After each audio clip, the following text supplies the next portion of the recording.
Assalamualaikum warahmatullahi wabarakatuh. Perkenalkan, saya Aditya Nugraha. Presentasi kali ini untuk pemenuhan tugas ujian akhir semester mata kuliah Teori Komunikasi Digital. Saya dari kelas KM 202, Prodi Komunikasi PJJ Universitas Siber Asia. Di sini saya akan mempresentasikan teori-teori produksi pesan. Teori interaksi simbolik. Pentingnya makna bagi perilaku manusia. Tema ini mendukung 3 asumsi dari Herbert Blumer, yakni 1. Manusia bertindak terhadap manusia lain berdasarkan makna yang diberikan orang lain pada mereka. Yang kedua, makna diciptakan dalam interaksi antar manusia. Contoh, terjadi penyepakatan bersama tentang suatu hal setelah terjadi interaksi dan didiskusi bersama. 3. Makna dimodifikasi melalui proses interpretif, perubahan makna berdasarkan pentingnya konsep diri yang dibagi menjadi 2. 1. Individu mengembangkan konsep diri melalui interaksi dengan orang lain. Kedua, konsep diri memberikan motif yang penting bagi individu. Selanjutnya, teori interaksi simbolik. Teori ini dapat digunakan untuk menelaah interaksi simbolik antara atasan dan bawahan dalam membangun komunikasi di perusahaan.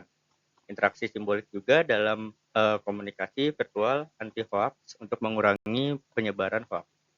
Interaksi simbolik dalam organisasi masyarakat, pembangunan desa seperti pembangunan desa, interaksi simbolik dalam membranding perusahaan, pola interaksi sosial dalam penggunaan sekolah anak SD.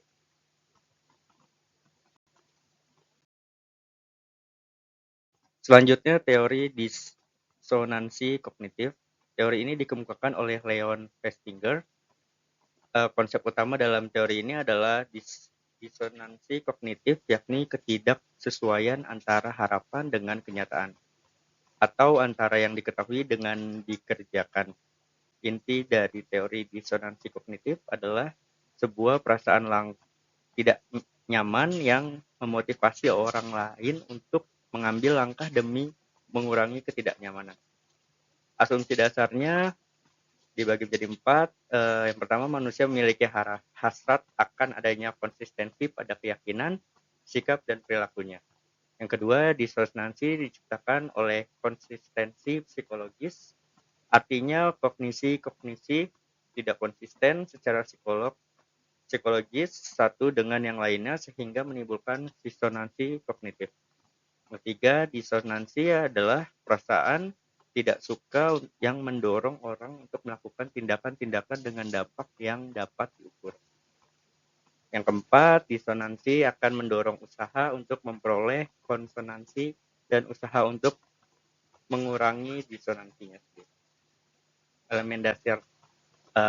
Mempunyai elemen dasar dalam teori disonansi kognitif menurut Roger Brown adalah disonansi sebutan untuk ketidakseimbangan akibat adanya ketidaknyamanan psikolog.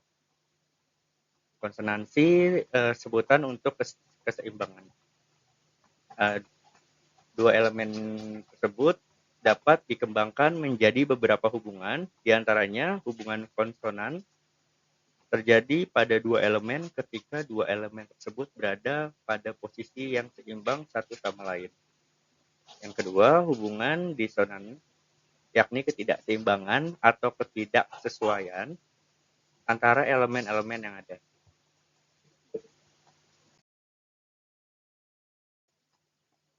Selanjutnya, faktor-faktor yang mempengaruhi tingkat disonansi. Faktor pertama, tingkat disonansi, tingkat kepentingan importance, yakni seberapa signifikan suatu masalah terhadap tingkat disonansi yang dirasakan. Contoh, jika dikerjakan sebagai PR benar-benar diinginkan oleh Torres, maka tingkat disonansi akan tinggi ketika pekerjaan yang diperolehnya tidak sesuai keinginan. Faktor 2, tingkat disonansi. Jumlah disonansi dipengaruhi oleh rasio disonansi atau jumlah kognisi disonan berbanding dengan jumlah kognisi konsonan. Yang faktor ketiga, tingkat disonansi. Tingkat disonansi dipengaruhi oleh rasionalitas yang digunakan individu untuk menjustifikasi inkonsistensi rasionalitas merujuk pada alasan yang digunakan untuk menjelaskan mengapa sebuah inkonsistensi muncul.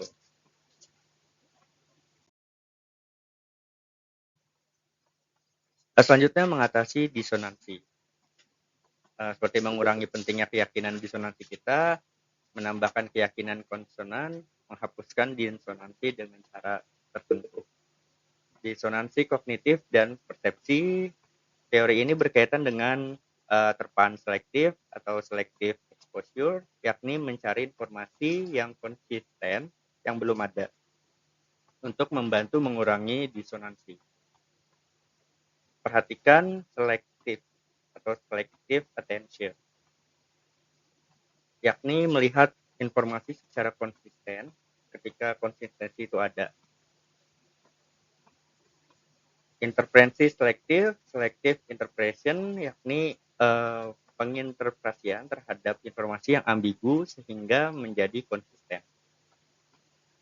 Retensi selektif atau selective retention merujuk pada mengingat dan mempelajari informasi yang konsisten dengan kemampuan yang lebih besar dibanding dengan yang kita lakukan terhadap informasi yang tidak konsisten.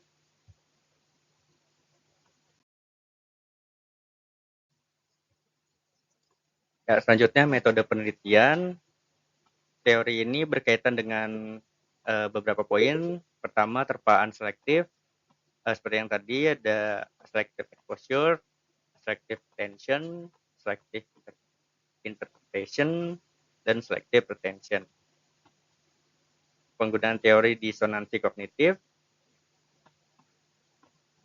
Disonansi kognitif, perilaku konsumen, perilaku para pengendara motor yang melawan arah arus lalu lintas, dampak perusahaan kualitas layanan terhadap disonansi kognitif konsum, fenomena disonansi kognitif, pasien sakit berobat ke rumah sakit rujukan COVID.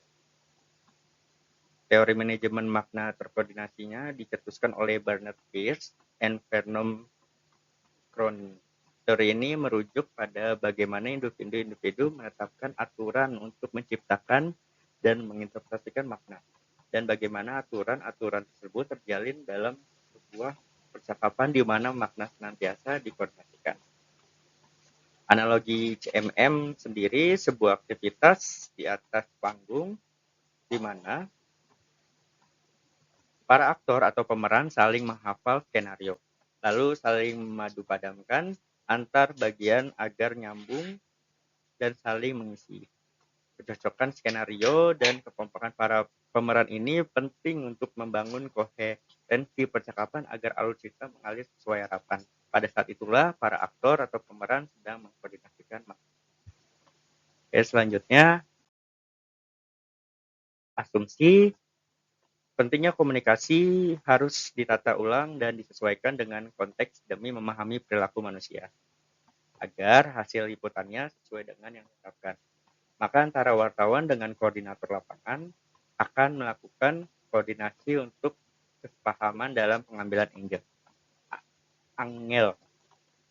Manusia saling menciptakan realitas sosial merujuk pada pandangan sesuai mengenai bagaimana makna dan tindakan sesuai dengan interaksi interpersonal. Contoh, ketika dua orang terlibat dalam pembicaraan, akan memunculkan realitas baru karena dua orang datang dengan sudut pandang yang berbeda. Asumsi selanjutnya, cara orang mendalikan percakapan ketika dua orang sepakat mengenai intervensi satu sama lain. Maka mereka dikatakan telah mencapai makna interpersonal. Contoh, seseorang perempuan yang sudah menikah, ia menjadi milik dan tanggung jawab suami, karena itu harus taat pada suami. Tapi di saat sisi istri pun harus berbakti kepada orang tuanya. Di satu sisi pun istri harus berbakti pada orang tuanya, karena itu ia merasa harus memberikan nafkah kepada orang tuanya. Dalam hal ini, suami harus paham dengan cara memberikan jatah kepada orang tuanya dengan bijaksana, karena tidak sedikit suami yang melarang istri memberikan uang kepada orang tua.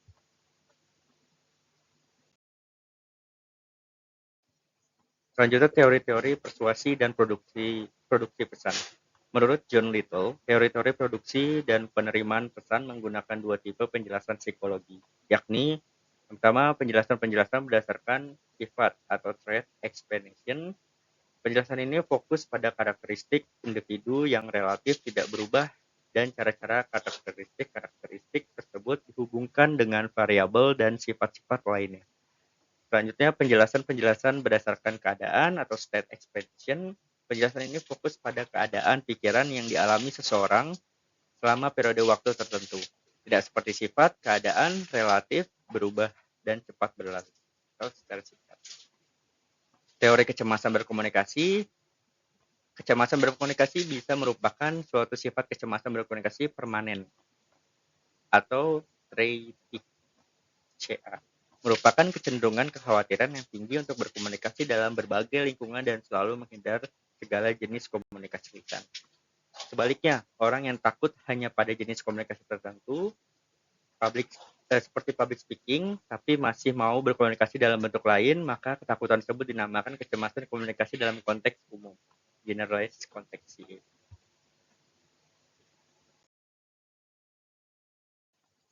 Selanjutnya, teori integrasi informasi. Holt mengungkapkan bahwa individu membentuk sikap dengan mengintegrasikan informasi positif dan negatif, menunjukkan bahwa informasi memegang peran penting dalam pembentukan sikap. Akumulasi informasi dapat mengubah derajat kepercayaan, kredibilitas kepercayaan, dan menambah kepercayaan baru dalam struktur sikap seseorang. Teori ini menekankan bahwa sikap dapat berubah karena informasi baru yang mempengaruhi penilaian individu tentang atasan, dan bobot, courage. Kedua variabel ini merupakan inti dari teori integrasi informasi.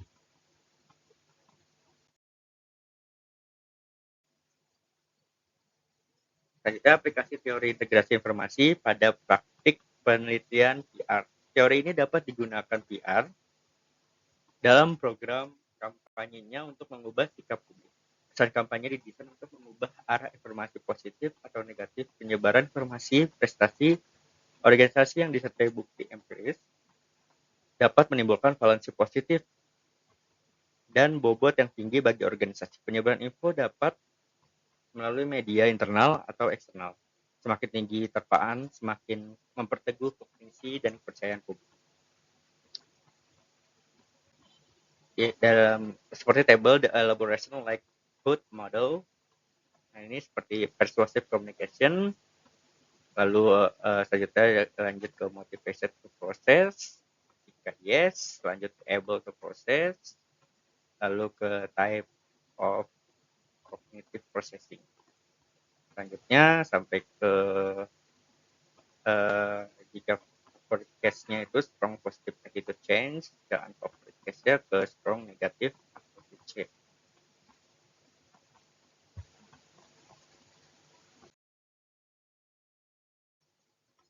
Selanjutnya elaboration likelihood model.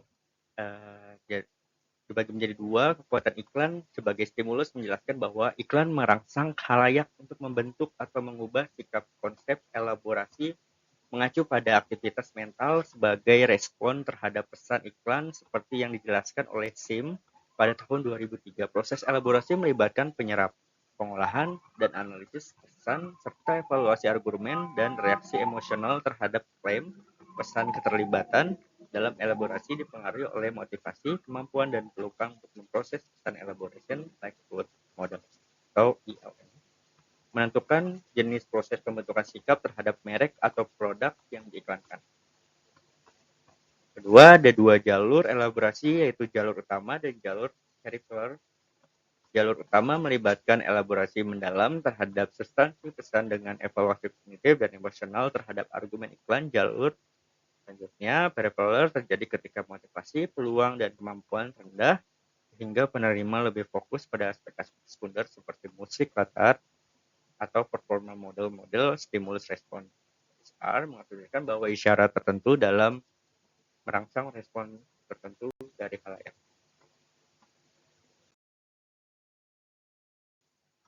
Baik, demikian presentasi untuk pemenuhan ujian akhir semester saya.